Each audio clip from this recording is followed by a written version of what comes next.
Come and let us travel back. Back through the corridors of memory, beyond the written page, to a time when the world was new, and the scent of the great flood still clung to the damp soil. In the days after the waters receded, when the rainbow's promise was still a fresh memory in the minds of men, and the children of Noah, Shem, and Ham, and Japheth began their great journey to fill the earth. There was in those days a quietness upon the world, a singular harmony. Imagine, if you will, a world without interpreters, a world without the hesitation of a foreign tongue. The whole of humanity, a single sprawling family, drew breath and spoke with one language and with one speech. A thought conceived in the mind of a man in the East could be understood in the heart of a woman in the West. A song of joy, a cry of warning, a prayer of hope, it was the same song, the same cry, the same prayer for all who walked the earth. This unity was a powerful gift, a silken cord that bound the hearts of all people together. It was the last echo of the perfect harmony of the garden, a remnant of a world not yet fractured. Our story begins on a great migration, a slow and steady river of humanity flowing across the land. They journeyed from the east, from the mountains of Arad, where the great ark had come to rest, a place of new beginnings. They traveled under the vast, open sky, their feet pressing into soil that no man had trod since before the great cleansing of the flood. Feel the warmth of the Mesopotamian sun on your skin, a sun that baked the earth hard and dry. Hear the lowing of cattle and the bleating of sheep, the lifeblood of this burgeoning people. Smell the dust kicked up by 1,000 sandaled feet, a fine, ever-present powder that settled on everything. As they journeyed, these people, this unified soul of man, they came upon a place, a plain, a wide, flat, featureless expanse in the land of Shinar, nestled between the two great rivers, the Tigris and the Euphrates. It was a land of rich, dark earth, a place to cease wandering, a place to build. And here, in this vast emptiness, they settled. The river of humanity slowed and pooled and resolved to put down roots. But in the heart of this unified people, a seed of an idea began to sprout. It was an idea, or not of faith, but of fear. God had commanded them, as he had commanded Adam and Eve before them, "Be fruitful and multiply, and fill the earth." It was a command to spread, to explore, to carry the story of God's grace and judgment to every corner of creation. But the people looked at the vast, unending horizon, and they felt a chill. To scatter was to become small, to be lost, to be forgotten. Their unity, their great strength, would be diluted and dissolved across the face of the unknown. And so, a new voice began to whisper among them, a voice that was their own. It was a voice of ambition, a voice of self-preservation. This collective human soul, this singular people, looked at each other, and in their shared eyes, they saw a reflection of their own power. They saw what they could accomplish together, and they began to speak among themselves, not of God's command, but of their own designs. They looked to their own hands, to the clay of the earth, and to the fire of their own ingenuity. They were unaware, in this moment of unified purpose, that they were standing at a precipice, about to embark upon an errand not of destiny, but of defiance. Their journey had ended, but their great test was just beginning. Let your mind settle upon this plain of Shinar. Picture the horizon, a perfect, unbroken line where the pale blue of the sky meets the flat, brown earth. The air is thick with a dry heat that ripples in the distance, making the world shimmer and wave. The only landmarks are the great, winding rivers, their banks lined with reeds that whisper in the infrequent breeze. This was the canvas upon which humanity decided to paint its masterpiece. The whispers of fear and ambition grew into a murmur, and the murmur grew into a unified chorus. "Come," they said one to another, their voices blending into a single resonant chord. "Come, let us make bricks and bake them thoroughly." Feel for a moment the profound significance of this decision. The land of Shinar was not like the mountainous regions from which they had come. There were no great quarries of stone, God's own building blocks, which stand for millennia. There was only mud, soft, pliable, humble earth. But in their ingenuity, they saw a way to transform it. They saw that they did not need God's stone. They could create their own. Imagine the scene. Thousands of people working as one. They dug into the rich, alluvial soil, the dark, wet clay that the rivers had deposited over countless ages. They mixed it with straw, a binding agent to give it strength. Feel the squelch of the mud between your fingers, the rough scratch of the straw against your skin. They packed this mixture into wooden molds, forming perfect, uniform rectangles. Day after day, under the relentless sun, they worked. The plain became a sprawling field of these wet, gray bricks, lying in endless rows, drying in the open air. Then came the fire. They built great kilns, earthen ovens that glowed with a fierce orange heat. The smell of wood smoke and baking clay filled the air, a constant earthy incense. Hear the crackle of the flames, a sound of transformation. They took their sun-dried bricks and fired them, hardening the humble mud into something new, something man-made and durable. A brick has none of the unique character of a stone, with its veins and fissures carved by time. A brick is uniform, predictable, a product of a system. It was the perfect material for their grand design. And they said, they had brick for stone. A simple phrase, but one that echoes with the depth of their choice. They were replacing the natural with the artificial, the divinely created with the humanly engineered. And for mortar, to bind these bricks together, they did not use simple clay. They found bitumen, a sticky, black tar that bubbled up from the earth in natural pits. It was a powerful adhesive, waterproof, and strong.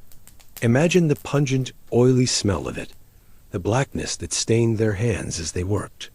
They had found the perfect glue to hold their ambition together.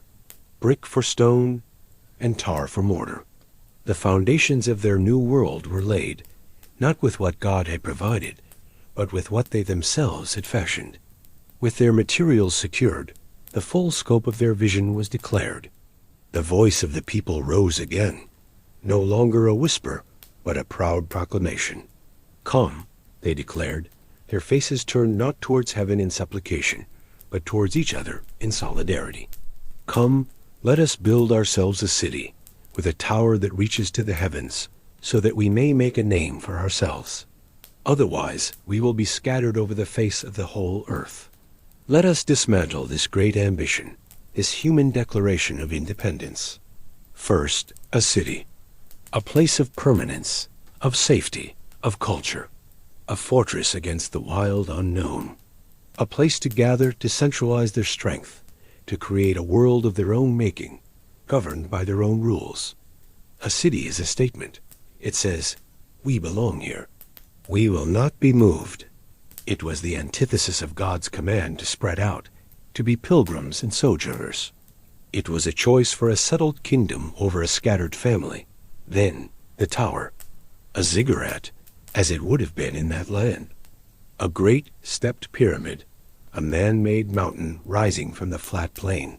It was not a gentle spire, but a monument of power, its lines stark and aggressive against the soft curve of the earth.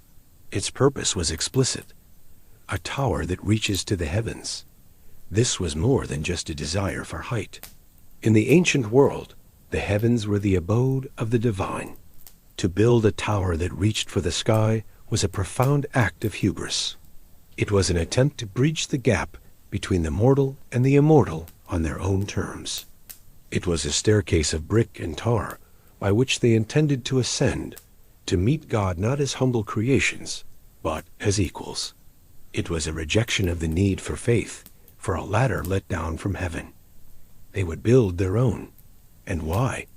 For what purpose this great city and this heaven-reaching tower? The reason is laid bare with heartbreaking honesty, so that we may make a name for ourselves, not to make God's name great, not to build a monument to his glory, or his mercy in the flood, but to make a name for themselves. They sought significance in their own unity, their own strength, their own works. They wanted their legacy to be written in baked brick, not in the quiet genealogies of a faithful people. Their name, they hoped, would be unity. Their name would be strength. Their name would be humanity. And finally, the fear that drove it all, lest we will be scattered over the face of the whole earth. Here is the heart of the matter. They were running from the very thing God had told them to do. They saw scattering as a curse, a dissolution, a fading into nothingness. God saw it as a blessing, a way of filling the earth with his image bearers. They clung to each other in fear of being alone, while God was calling them to walk with him into the vastness of his creation. Their great work was not an act of exploration, but of insulation. It was a fortress built against the will of God. And so the work began. Let the scene unfold in your mind with a slow, rhythmic pace. Day fades into night, and night into day. The seasons turn, and the work is constant. Brick upon brick, layer upon layer, tar sealing tar. Hear the sound. It is not the chaotic noise of a modern construction site. It is a more organic, more human sound. The steady scrape of trowels smoothing the thick black mortar. The soft thud of bricks being set in place. The rhythmic chants of the laborers as they hoist wooden scaffolding higher and higher. The air hums with the single-minded energy of a hive.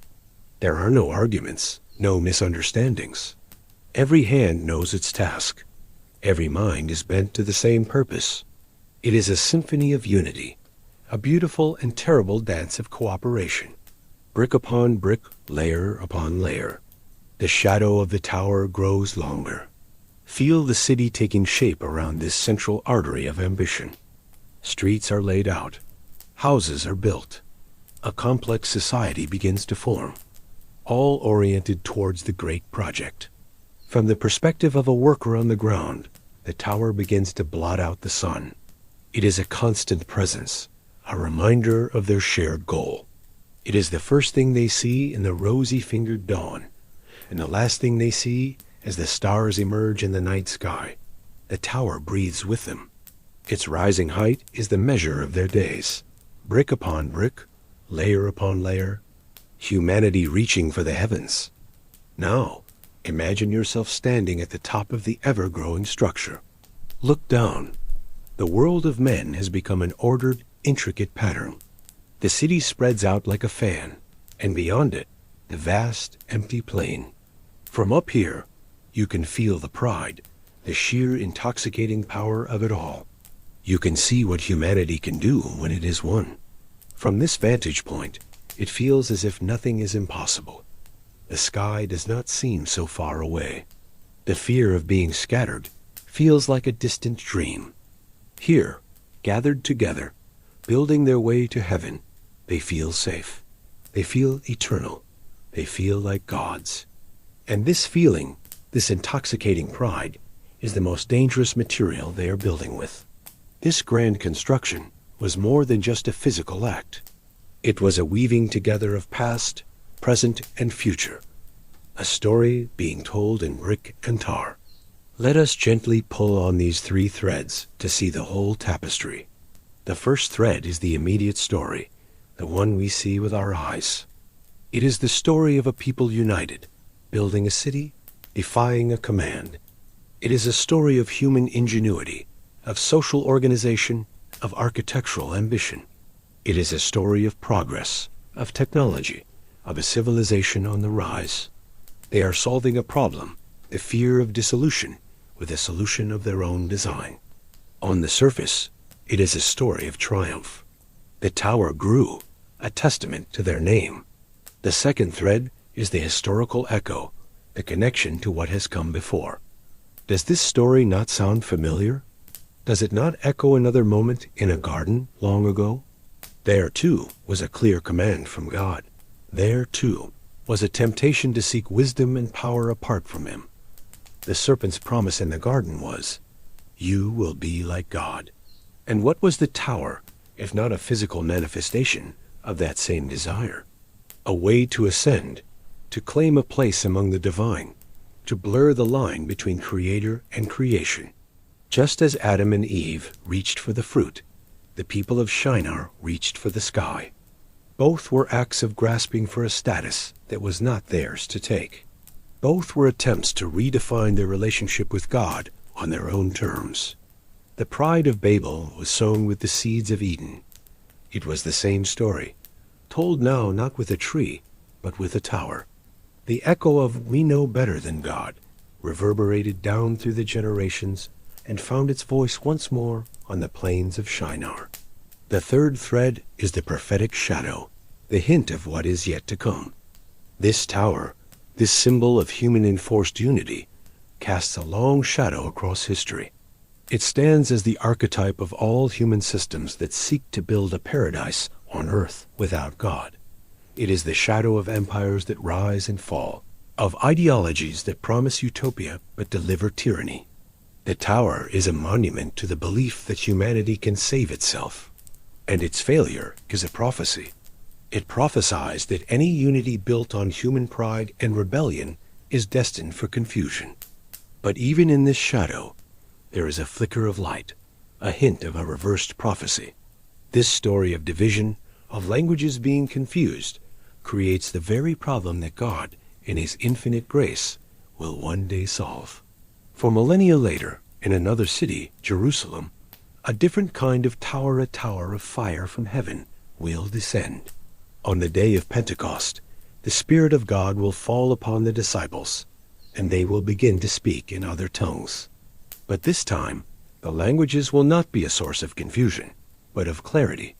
The scattered nations gathered for the feast will hear the wonderful works of God, each in their own language.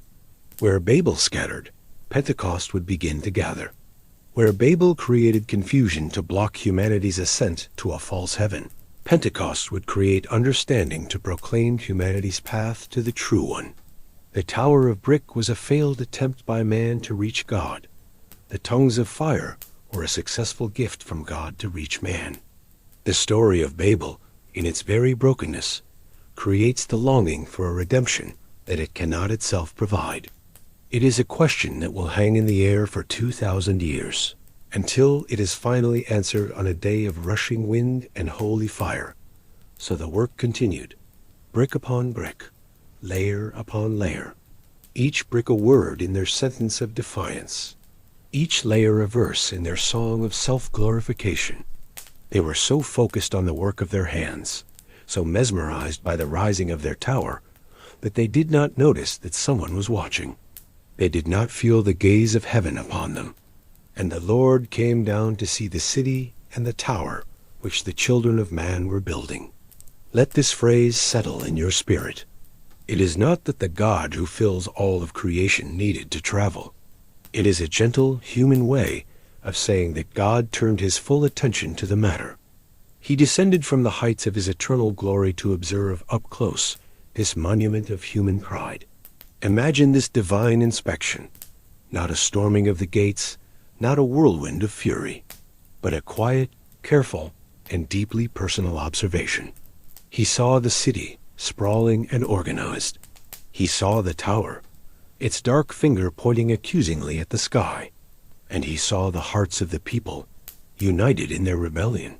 He saw their fear, and he saw their pride, the two emotions twisted together like fibers in a rope.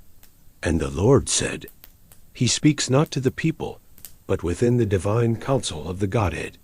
We are allowed to overhear a celestial conversation, the inner thoughts of the Creator as he beholds his creation's great folly.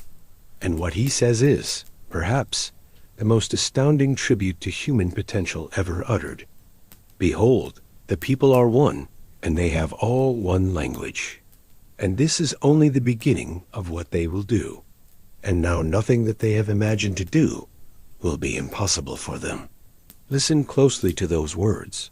There is no mockery here. There is no belittling of their effort. There is, instead, a profound acknowledgement of the power of their unity. God himself attests that when humanity is unified in purpose, Their potential is nearly limitless. What they can imagine, they can achieve. It is a testament to the power of the image of God stamped upon our very souls. We are creative, resourceful, and capable of incredible feats when we work together. The problem was not their ability. The problem was the direction of that ability. Their limitless potential was aimed at a finite goal, their own glory. Their incredible power was being used to build a fortress against their own creator. If they could accomplish this, a tower to the heavens, what would they imagine next? A war against heaven itself? Their potential, left unchecked and aimed in the wrong direction, would lead only to their own self-destruction. The tower was not just a building. It was a trajectory. And God, in his mercy, knew he had to intervene. He had to change their course, not just to punish, but to preserve. And so, the decision is made in the quiet of the heavens. It is a decision that will change the course of human history forever. Come, let us go down, and there confuse their language, that they may not understand one another's speech. Notice the echo. The people had said, "Come, let us build ... Now God says, "Come, let us go down ... It is a divine countermove, a gentle but absolute response. The plan is not to destroy the people, as he did in the flood. The plan is not to shatter their tower with lightning. The plan is far more subtle, far more profound, and in its way, far more merciful. He will not touch their bodies. He will not touch their buildings. He will touch the very thing that gives them their power, their unity. He will touch their words. The instrument of their pride, their one language, will become the instrument of their humbling. The silken cord that bound them together would be frayed, unraveled into 1,000 different threads. The cure for their godlike ambition was to remind them of their human-like dependence. They would be forced to face the otherness of their fellow man, to grapple with the frustration of not being understood. The intervention was not just a punishment, it was a surgery. God was about to cut out the cancer of their unified pride to save the patient, humanity itself. He was about to give them the one thing they feared most, scattering in order to save them from the one thing they foolishly desired. Thrown next to his, the sun rose on the plain of Shinar, just as it had every day of the great project. A rosy-fingered dawn that promised another day of progress. The workers stretched, ate their morning meal of bread and figs, and made their way to the tower, which now stood so tall that its peak seemed to scrape the pale morning sky. The air was filled with the familiar, comfortable hum of their one language. The calls of greeting, the instructions of the foreman, the shared jokes and simple conversations that oil the gears of a society. All was as it had been, and then it began. It did not begin with a thunderclap or an earthquake. It began with a single misplaced word. Imagine a master bricklayer, his hand outstretched, calling to his apprentice. He calls for more mortar, a word he has said and heard 10,000 times. But from his lips comes a sound he has never made before, a string of guttural, alien syllables. He blinks. He tries again. The same strange sound emerges, like a bird call he doesn't recognize. The apprentice, standing by the vat of black bitumen, looks up. He hears his master, but the sounds make no sense. They are harsh, meaningless. He tilts his head, a look of puzzlement on his face. He calls back, "What did you say?" But the words that leave his mouth are not the ones in his mind. They are soft and flowing, like the gurgle of a stream, utterly foreign to his own ears. Now see the confusion ripple outwards. A woman offering a waterskin to a thirsty worker speaks a phrase, and he recoils as if she has cursed him, for the sound is sharp and startling to his ear. Two men trying to lift a heavy wooden beam try to coordinate their efforts. 1, 2, 3, lift. But their count is a jumble of 3 different languages, and the beam falls to the ground with a dull thud. There is no shouting yet, only a growing, profound, and terrifying silence, punctuated by bursts of incomprehensible speech. People stop working. They turn to their neighbors, their friends, their family members, and they open their mouths to ask what is happening. And the person they have known their entire life looks back with the same bewildered, frightened expression. The bond of understanding, the very fabric of their world, is dissolving in real time. Feel the rising panic. It is an internal chaos, a quiet scream inside the mind. Why can't you understand me? Why can't I understand you? They point, they gesture, but it's no use. The simplest of tasks becomes impossible. Trust evaporates. Every person is suddenly an island, isolated by a sea of unintelligible noise. The unity that was their strength, their very identity, has vanished in an instant. The symphony of construction has devolved into a cacophony of confusion. The rhythmic chants are replaced by discordant babble. The work grinds to a halt. A trowel falls from a nerveless hand and clatters on the bricks below. The sound is startlingly loud in the sudden stillness. No one is giving orders. No one is following them. They look up at the tower, this great monument to their shared name, and for the first time they see it for what it is, an unfinished testament to a forgotten language. It is no longer a symbol of their unity, but a tombstone for it. Slowly, tentatively, a new kind of sorting begins. Amidst the babble, a man might hear a sound across the way that sounds something like his own strange new speech. He follows the sound, drawn to it like a moth to a flame in the darkness. He finds another, and another, a small group of people whose new language is the same. A family finds that their tongues have been changed in the same way, while their neighbors have been changed in another. Small pockets of understanding begin to form in the great sea of confusion. They huddle together, these new linguistic families, casting fearful and suspicious glances at the other groups. The people they once called brother are now strangers. The grand we of humanity has been shattered into 1,000 little us-es. And with this shattering, the great project is over. There is no one to direct the work. There is no shared vision. There is only the shared trauma of this sudden, inexplicable alienation. And so they stopped building the city. So the Lord scattered them abroad from there over the face of all the earth. This was the very thing they had feared, the very outcome their great tower was meant to prevent. But now it was their only option. There was nothing left for them in Shinar. The tower stood as a silent, accusing mockery of their broken pride. The city was a place of confusion, of distrust.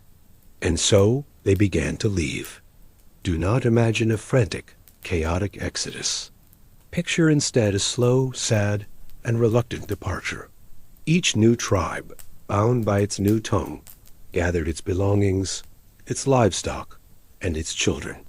They cast one last look at the unfinished tower, this monument to their failure, and then they turned their faces to the empty horizon and began to walk. One group went north, their strange, clipped speech echoing in the hills. Another went south, their soft, melodic words swallowed by the vast desert.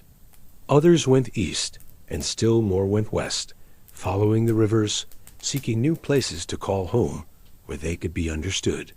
The great, single river of humanity that had pooled in the plain of Shinar had now broken into 1,000 streams, flowing out to fill the earth as God had always intended. Their scattering was a judgment, yes, but it was a judgment woven with the threads of their original calling. They were fulfilling God's command, not in the joy of obedience, but in the sorrow of consequence. And the name of that place was called Babel, for there the Lord confused the language of all the earth. The name they had wanted to make for themselves, unity, strength, was replaced by the name God gave their endeavor, Babel, confusion. And it would be known as Babel forever, a memorial not to the height of their achievement, but to the depth of their pride. And so, in the fullness of time, the dust settled on the plain of Shinar.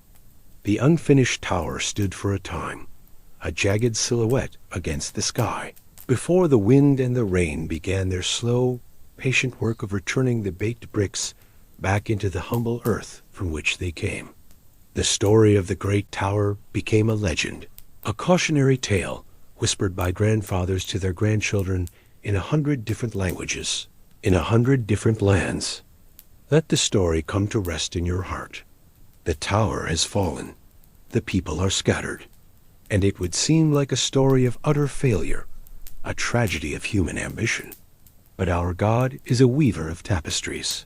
He takes the dark threads of our rebellion and weaves them into the bright pattern of his redemption. The story does not end here, with humanity scattered and confused. In fact, this scattering is a new beginning. It is the backdrop for the next great act of God's love. For out of one of these scattered peoples, from this very same region of the world, from a city called Ur of the Chaldees, God would call one man, a man named Abram. He would not call him to build a tower, but to walk in faith. He would not promise him a great name that he could make for himself, but God would promise to make Abram's name great. And he would make him a promise, a covenant, that through him and his descendants, all the scattered families of the earth, all the tribes, and all the tongues, born from the confusion of Babel, would one day be blessed. The problem of Babel, the problem of pride and division, would find its ultimate answer not in a building of brick, but in a person of faith. The story of the tower is the story of humanity trying to climb its way to God. The story that follows, the story of Abraham, and of Israel, and ultimately of the Messiah, is the story of God coming down to humanity. And so, rest now. Rest in the knowledge that even our greatest acts of rebellion can become the stage for God as greatest acts of grace. Rest in the peace that comes from letting go of our own striving, our own tower building. The unity we crave is not found in a city of our own making, but in a kingdom of His. The name we seek is not one we can build for ourselves, but one that is given to us as a gift. The babble of our world, the confusion and the striving, will one day fall silent, and all the tribes and all the tongues will be gathered again, not in fear, but in love, not by a tower of human hands, but at the feet of the one whose name is above every other name. Breathe in His peace. Breathe out your striving. The tower is fallen. The work is done. And in the quiet that remains, there is only the gentle, whispered promise of God's presence, covering all the scattered places of the earth and of your own heart. Rest now. Sleep now. All is well.